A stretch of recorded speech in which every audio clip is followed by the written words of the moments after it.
La figura del gran periodista Eloy Jáuregui. No solo periodista, poeta, narrador, escritor y cronista, pero además también un bohemio empedernido, hay que decirlo. Y de eso no cabe duda.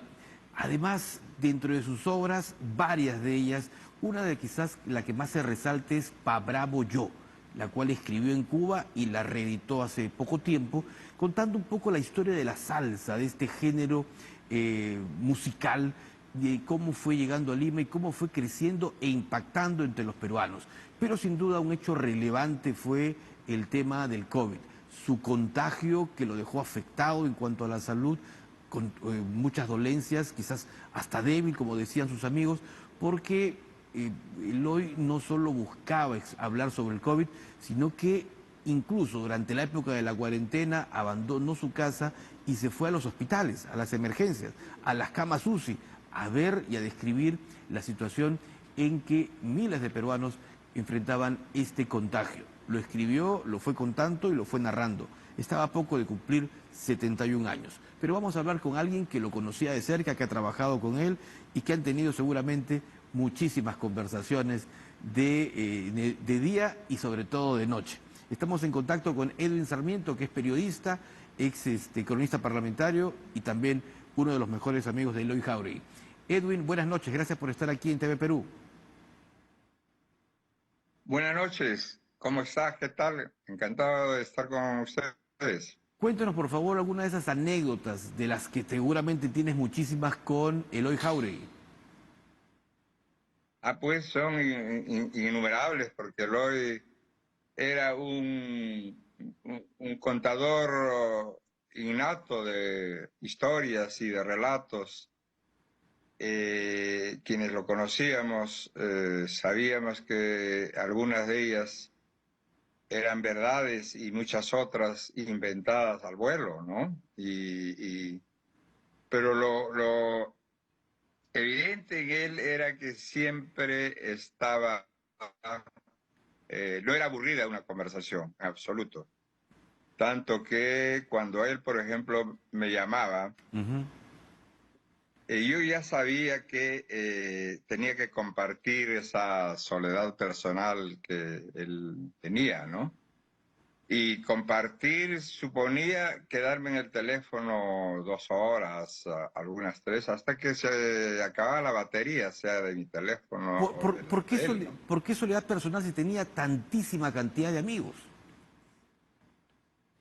Sí, es que precisamente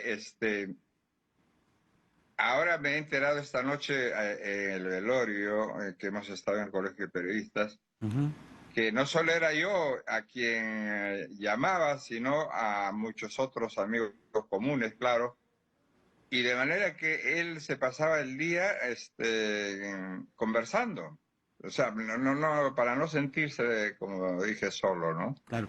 ¿Cómo se, Y esas conversaciones terminábamos ambos siempre rajando de los amigos comunes, ¿no? Entonces cómo se era, conocieron? Seguramente en una redacción periodística. no, yo me conocí con él en el lado primero de la literatura. Ujú.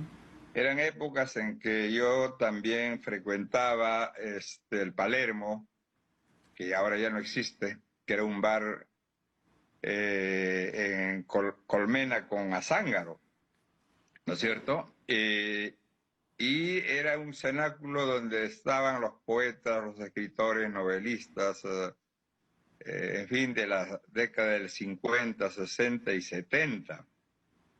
Y conocía yo a su papá, que tenía un kiosco de periódicos y de revistas en la esquina de Azángaro con Colmena, frente a la Casona de San Marcos. La particularidad de ese kiosco, o sea, del papá de Eloy, era que ahí uno encontraba toda la literatura de izquierda que no se encontraba ni en librerías ni en otros kioscos, que por temor, por miedo a la represión de la policía no querían vender. Pero en ese kiosco sí encontrabas desde una hoja a mimeógrafo a algunas ya revistas impresas, pero de los grupos más de la variopinta izquierda que O sea, existía, las ¿no? conversaciones eran de poemas, eran, mejor dicho, culturales, eran conversaciones periodísticas o sobre todo de política. Eh, eh, Había mucho de política y por supuesto de poesía, de literatura. Ujú. Estoy hablando de los años 70, eh, donde solían llegar novelistas como Osvaldo Reynoso, Vargas Vicuña, el grupo Narración en Pleno, que solo llegó a Pero sacar 3 números de su claro, ahora, literatura de Eloy ficción. era un hombre, un periodista de muy buena pluma, como se decía antiguamente, ¿no? Es decir, escribía ¿Mm? muy bien, sus crónicas eran sin duda o han sido excelentes. ¿Qué es lo que más te llamaba la atención, Edwin, justamente de estas crónicas que él publicaba en los diarios? Esa versatilidad que tenía para tratar los temas. Él escribía con igual destreza una crónica urbana sobre un heladero que el común de la gente no veíamos más que a un personaje que vendía helados, pero para él era un universo de historia que resumía esa persona, un callejón, un boxeador, eh, una artista de la época a quien de quien se enamoraba. Ujú. En fin, él era un amador permanente, un enamorador eterno de mujeres, ¿no? Y, y eso es lo Amante de que la salsa todo eso, también, ¿no? Muy amante de la salsa. la salsa, los boleros, Ajá. la música andina. Y por ejemplo, coincidíamos y nos pasábamos buen tiempo hablando en lo que respecta a música andina de la flor pucarina, Ajá. del picaflor de los Andes, a quienes él dedicó sus crónicas extensas, y yo las mías más pequeñas, y él en algunos de sus libros también cita parte de lo que yo describía de estos personajes, en fin, pero le gustaba, obviamente era un muy versátil, muy culto, debo reconocer, sumamente culto, aunque nuestras conversaciones ya finales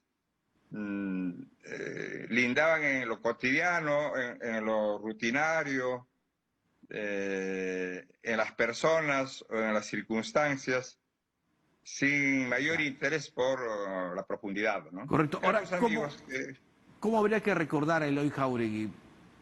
Tú, Edwin, con lo que has compartido tanto tiempo y ah, sobre todo sus amigos y hasta sus alumnos, ¿no? sí, sí, claro.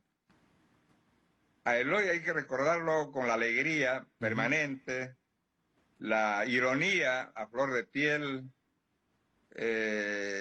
la irreverencia para tratar temas y a personajes, al considerarse un hombre siempre de izquierda, pero ya cuando entrábamos a ese terreno, ya de adultos, no siempre terminábamos la conversación porque era evidente que ya empezaban las discrepancias.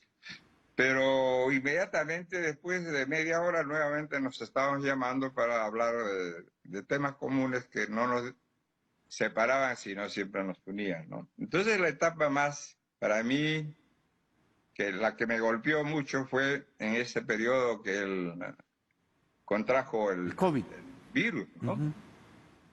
Y él me solía escribir todos los días en una especie de diario, desarrolló una especie de diario del COVID.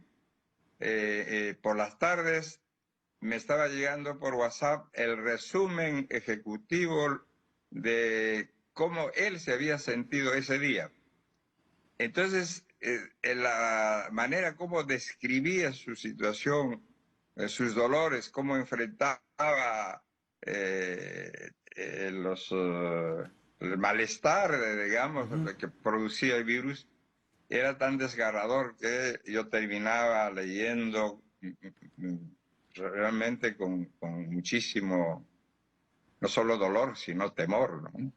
Y eso fue durante buen tiempo, más de un mes, que esa comunicación solía, y se convirtió en una especie de vademecum de medicinas, de consejos. Correcto. Pareciera que era una forma de contrarrestar el dolor físico que sentía, ¿no? Terrible, fue una cosa que Pero, golpeaba muchísimo. pero sobre todo también el hecho de que él se involucró a tal punto en este caso, en el tema del COVID, que aún estando sin el contagio y como periodista, ingresaba a las zonas de las camas UCI a ver justamente y a conocer el testimonio de quienes se contagiaban. Era parte de su locura personal, es decir, yo, por supuesto, no solo que le reprochaba, le decía, "Oye, es una locura demasiado, que tú vayas a meterte al 2 de mayo al Hospital Loaiza, que eran sus centros, sus laboratorios", me decía, para recoger testimonios de personas que estaban, habían sido infectados del virus y estaban en situaciones muy críticas, en la idea de recoger de manera directa a las personas víctimas de en esta pandemia, ¿no? Para luego trabajarlos en un libro. En esa búsqueda, obviamente, él era una persona altamente vulnerable y Claro. contrajo. Por suerte tuvo amigos personales que lo ayudaron, no solo económicamente, con el tratamiento, pero profesionales de la medicina, doctores especialistas en el tema, muy reconocidos que personalmente lo han ido asistiendo, ¿no? Claro. Bueno, eso hizo que, pero terminó muy golpeado, sí, bastante. demasiado golpeado. Correcto. Y otro hecho también muy característico en él es que era o ha sido un bohemio empedernido, ¿no? Sin duda. Totalmente, obviamente. Convertimos el Queirolo, que está en Quilca con Camaná, en su oficina personal, ¿no? Porque cuando él me llamaba para almorzar, yo ya sabía que ese almuerzo era muy especial, así que también iba al Queirolo, por supuesto. Ambos éramos amigos del dueño. Y cuando yo llegaba, ya él estaba ubicado, entonces ya tenía media botella de vino consumido, ¿no? Entonces había que continuar. Correcto. Muchísimas. Y las conversaciones en ese contexto eran muy alucinantes, ¿no? Correcto. La última que recuerdo fue, un día me citó, me dice, almorcemos, porque solo el viernes he pedido un poco de licencia y me han permitido llegar tarde a la universidad. Ah, ¿vas a llegar tarde? Sí, porque quiero almorzar en el Queirolo. Entonces fui a ese almuerzo. Yo sabía que eso era un ardid, uno más de los que él usaba. Y en el trayecto entro a una librería que está a unos metros del Queirolo, en la misma esquina. Perfecto. Y encuentro a 3 escritores ahí que también estaban mirando los libros, libros usados, libros de segunda, Bien. en fin. Edwin. Y Sí. les invito perdón. Sí, lo que pasa es que el tiempo nos gana, si lo resumes en segundos solamente, por favor. Uy, se nos fue Edwin Sarmiento, quien estábamos contándonos las anécdotas, los detalles justamente de lo vivido y de su experiencia con Eloy Jáuregui, fallecido en la víspera. Bien, nos vamos, termina esta edición de Diálogo Abierto aquí a través de TV Perú. Volvemos mañana. Gracias por acompañarnos. Muy buenas noches.